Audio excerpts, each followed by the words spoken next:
गडचिरोली स्थानिक गुन्हे शाखा आणि कुरखेडा पोलिसांनी मध्यरात्री मोठी कारवाई करीत कुरखेडा तालुक्यातील खेडेगाव परिसरातील जुगार अड्ड्यावर धाड टाकून सुमारे 71,85,000चा मुद्देमाल जप्त केला। या प्रकरणी 12 जणांना ताब्यात घेण्यात आले आहेत।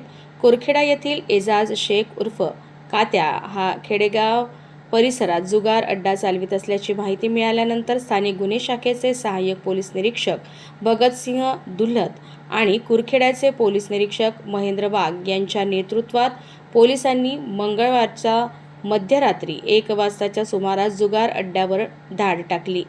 त्यावेळी काही नागरिक पत्त्यांवर पैशाचा जुगार खेळत असल्याचे दिसून आले। मात्र मुख्य आरोपी एजाज शेख उर्फ कात्या यांच्यासह 22 जणांना ताब्यात घेण्यात पोलिसांना यश आले। आरोपींची अंगझडती घेतली असता तेथे 2,75,200 रुपये एवढी रोख रक्कम आढळून आली। पोलिसांनी ही रक्कम पत्ते, 23 मोबाईल, 13 चारचाकी वाहने, 6 मोटरसायकली असा एकूण 71,85,330 रुपयांचा मुद्देमाल जप्त केला। आरोपींविरुद्ध जुगार कायद्याअंतर्गत गुन्हा दाखल करण्यात आला आहे। या प्रकरणाचा पुढील तपास पोलीस निरीक्षक महेंद्र वाघ करीत आहेत।